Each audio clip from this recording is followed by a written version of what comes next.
दोस्तों welcome to the house of fund. आज की कहानी एक लड़के की है जो अपने घर से काफ़ी दूर एक हॉस्टल में रहकर पढ़ाई किया करता था। आगे चलकर उसके साथ कुछ ऐसी घटना होती है जिसे सुनकर आपके रोंगटे खड़े हो जाएंगे। तो चलिए बिना देरी किए वीडियो को शुरू करते हैं।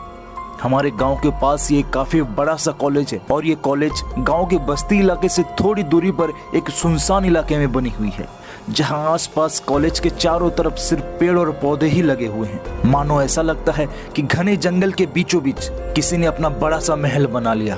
अमित नाम का एक लड़का था जो कि यहाँ अपने कॉलेज की पढ़ाई पूरी करने के लिए आया था।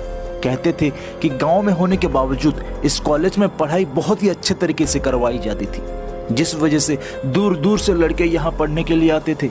ऐसे ही अमित भी यहाँ पढ़ने के लिए आया। अमित अपने हॉस्टल का सबसे होनहार और काबिल स्टूडेंट हुआ करता था। ये बात करीब 7 से 8 साल पहले की है।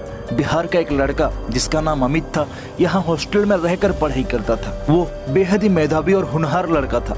हॉस्टल में उसके साथ रहने वाले अन्य बच्चे उसे हमेशा अमित भाई कहकर बुलाया करते थे। एक बार की बात है, वो अपने बड़े भाई की शादी में सम्मिलित होने के लिए करीब 15 दिन के लिए गाँव गया। हॉस्टल के दूसरे बच्चों ने उससे कहा कि अमित भाई जल्दी ही वापस आ जाइएगा। इसके बाद 15 दिन बीते और 15 दिन के बाद वो लड़का फिर से आकर हॉस्टल में रहने लगा, लेकिन अब वो अपने दोस्तों से कम बात करता था। यहाँ तक कि वो उनके साथ खाना भी नहीं खाता था। कहता था कि बाद में खा लूंगा। अब वो पढ़ने में भी कम रुचि लेता था। जब उसके साथ वाले बच्चे उससे कुछ बात करना चाहते थे तो वो टाल जाता था। उसे देखकर सभी बच्चे यही सोच रहे थे कि आखिर अमित के साथ क्या हुआ है, ये इतना बदल कैसे गया। वो दिन भर पता नहीं कहाँ रहता था और रात को केवल सोने के लिए ही हॉस्टल में आता था। घर से हॉस्टल में आए उसे अभी 1 हफ्ते ही हुए थे कि एक दिन उसके कुछ घर वाले हॉस्टल में आए।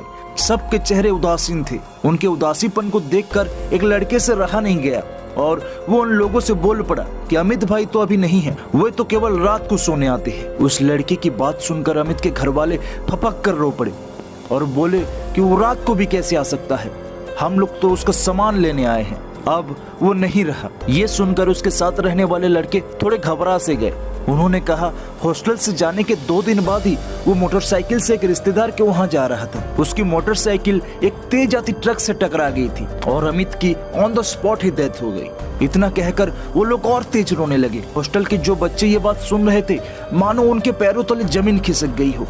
ऐसा लगा कि उन्हें ठकुआ मार गया था और उनके रोए तक खड़े हो गए थे। वे बार बार यही सोच रहे थे कि रात को जो लड़का उनके पास सोता था या जिसे वो देखते थे, क्या वो अमित की आत्मा थी। खैर उस दिन के बाद अमित की आत्मा फिर कभी सोने के लिए हॉस्टल नहीं आई, पर कई महीनों तक हॉस्टल के सारे बच्चे खौफ में जीते रहे और अमित के रहने वाले कमरे को ताला लगा दिया गया। लोग कहते रहे कि अमित को अपने हॉस्टल से बहुत ही ज्यादा लगाव था, इसलिए मरने के बाद भी वो हॉस्टल का मोह नहीं छोड़ सका।